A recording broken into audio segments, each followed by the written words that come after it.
Sir, just recently you've ruled out the possibility of restoring Ukrainian pre-2014 borders, but do you believe that there is a possibility to restore the border as it was before the full-scale invasion back in February 2022? Thank you. Thank you for the question, sir. I think anything is possible. I, as the Secretary of Defense, have a specific lane of the portfolio of what America is representing inside these negotiations. So my job today and in Brussels was to introduce realism to the conversation. The reality that returning to 2014 as borders as part of a negotiated settlement is unlikely.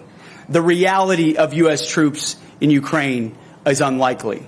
The reality of Ukraine membership in NATO as a part of a negotiated settlement, unlikely. And I stand by the comments that I made on that first day in the Ukraine contact group.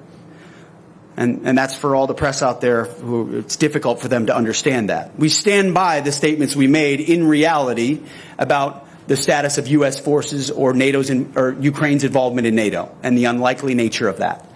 That said, I would never put constraints around what the President of the United States would be willing to negotiate with the sovereign leaders of both Russia and Ukraine. I'm not here to put a left and right limit on those discussions. We've been here just simply to introduce realism into the expectations of our NATO allies to incentivize the opportunity for that negotiation. So what those borders ultimately look like, sir, remains to be seen. And I think is part of the discussion that would be had between our president, Zelensky, Putin, and likely Europe's involvement in those discussions as well. Thank you, sir. Bardzo dziękuję. Bardzo proszę. Mr. Secretary, are U.S. troops in Ukraine on the table? Vice President Vance says it is. And Panie Premierze, under what condition would Poland send forces to Ukraine as part of a peacekeeping mission? Well, the president has said multiple times inside his framework for discussions of this, and I just want to lay out that these are not comments or statements that I make in a vacuum or make without direct consultation with our team. So President Trump's national security team, from Mike Waltz to the vice president to Secretary of State Marco Rubio, we're all on the same page. And our job is to ensure that our commander-in-chief, the President of the United States, has the full spectrum of options to bring this conflict, bring the killing to an end.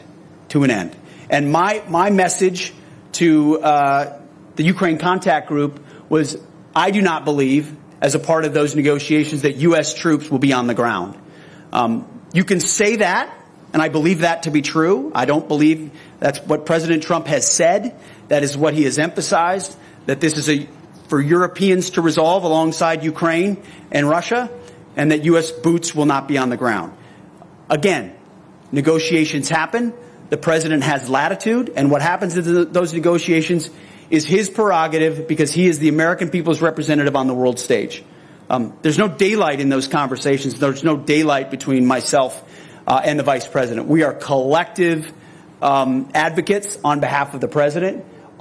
He reserves the right to have any option as he discusses troops and partnerships and investment opportunities and frontline limits. Those are all what President Trump will negotiate with his counterparts.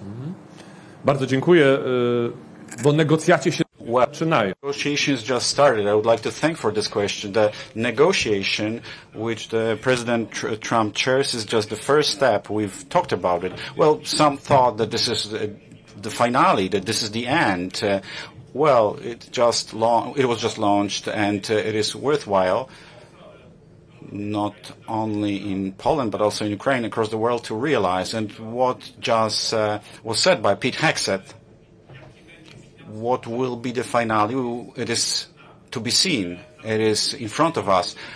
what is for sure, we need to be strong and united as allies, and this is what we have between Poland and the United States. Poland has been doing a lot to support Ukraine. We've been doing that from the first day. Without the Polish participation, we could not be able to send assistance to Ukraine. 95% of hardware, humanitarian assistance goes through logistical hub in Poland, and this has been happening for 3 years. We've been securing this. We've involved our forces, which are protecting this process. We would like to thank our allies from the US, other countries, that they are supporting this transfer process and protection process of the donations which have been transferred to Ukraine. And this is the role for Poland of the logistical support in many issues. Rather than sending our troops to Ukraine, what we can do for sure, and I think we're going to do it together soon, to send our companies, joint venture companies, or joint venture partnerships to Ukraine. The companies investing in the defense industry, also using various capabilities to elevate the level of security of Ukraine and the eastern flank of NATO, developing these possibilities. If we invest in Ukraine, the United States, Europe and Poland, this is a great guarantee of security. I think it is also in the strategy that the United States is presenting broadly, and this is also going to be a subject of the discussion. So our role as a logistical support that we've been doing, it is very important. Without that, we could not support fighting Ukraine and the peace in Ukraine. Thank you very much. Next question. There will be 2 more questions.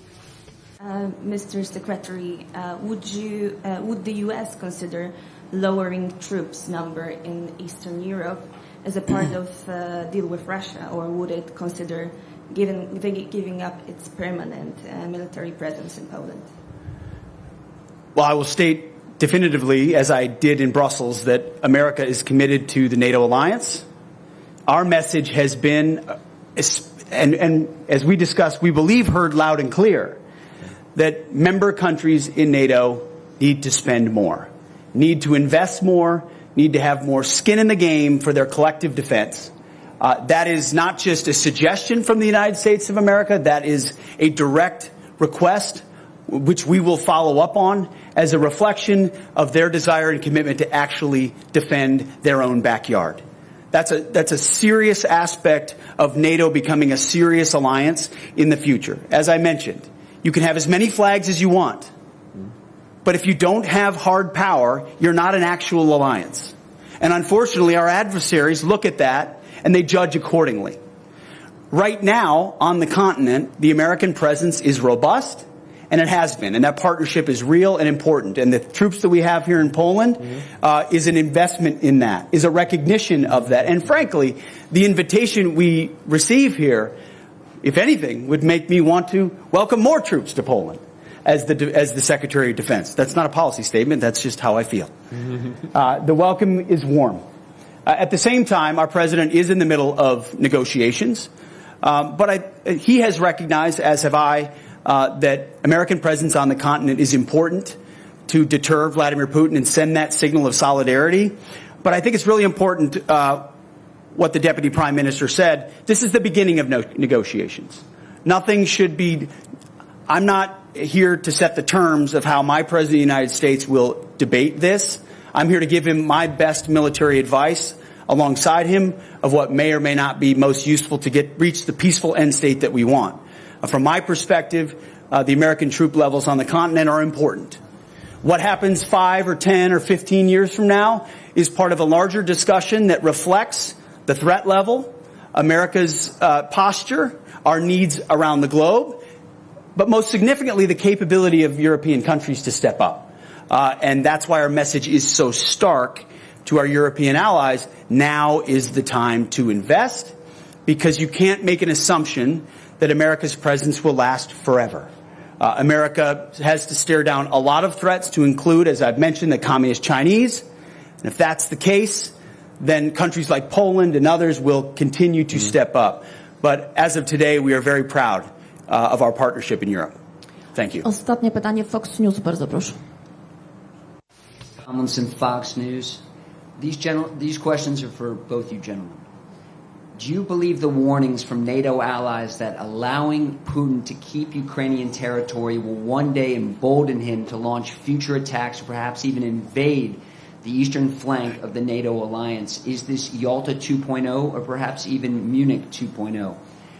Do you trust Vladimir Putin to live up to any potential agreement? And finally, in light of the Russian drone attack on Chernobyl last night, should there be a ceasefire during these negotiations? Thank you. Do you want to go? Go ahead. Well, what I believe is the strength which protects us from evil. Only strong we are able to defend ourselves from Putin. Only strength deters in our freedom. Our freedom will not be protected by beautiful words, by diplomatic meetings. Our freedom and independence will be only defended and protected by the strength of our alliance. This is the only thing that can protect us, nothing else, and we'll never have a calm day. There are no calm days across the world. There are only those who have slept the last 30 years, because they thought that they lived in the calm world. The world will never be calm. The world will also always require from us activity. We always need to invest that. We have to remember that Putin or other dictator may come which can threaten our security. It never ends. This is what history teaches us. And I think it was a bit too good for us. For some it was too good. Maybe they didn't have the experiences that we've had in Poland, that they just slept over this time, and right now it's time to wake them up. And the voice which came from Brussels, from Pete Hegseth, more spending, was finally heard. We've been talking about it, we've been showing that, and we need it. Not to replace the American troops in Europe, because without them the world and Europe will not be safe, but to maintain them, to keep them. Europe must show that they want it, not in the words but in the deeds, and many European countries is already doing that, but many more needs to do it, and we want to do it, so there's no other security guarantee than your strength. Well, I appreciate those words, and I agree. First, your second question on a ceasefire. I think the president has stated that could be part of a good faith aspect at the beginning of negotiations, which the president's goal is to stop the killing, end the violence and the death. Part of doing that could be a ceasefire, and that could be a welcome development. As far as Vladimir Putin being emboldened, he's gonna declare victory no matter what. You can expect that no matter what the outcome is. Thankfully, the bravery of the Ukrainians and allies that came alongside them, especially early in the war, deterred and defeated Vladimir Putin from achieving what he wanted, which was all of Ukraine. So now you have a more defined front line, and whether he declares victory or not will be up to him. Whether he's emboldened speaks exactly to what the Deputy Prime Minister talked about, and NATO's willingness to step up. If NATO's response to this situation is to truly increase capabilities, truly increase inputs and spending, to think more like Poland, to think more like the Baltics, who are closer to the threat and recognize the reality of the threat, then I don't think Vladimir Putin will be emboldened by this outcome. It'll be a recognition that the collective ability of the West to deter him was something that actually happened. Is there trust there? No. I mean, you don't have to operate under a position of trust in order to negotiate a deal. But again, I'm the Secretary of Defense. It's not my job to read the mind of Vladimir Putin. President Trump will be the one at the table with Zelensky and Putin. You don't have to trust somebody in order to negotiate with them. But as Ronald Reagan said, if you don't trust, you need to verify. And so there will be a follow-up in ensuring that whatever peace is negotiated is a lasting and enduring peace. Thank you, gentlemen. Dziękujemy, panie premierze. Thank you, Bardzo Prime Minister and Secretary.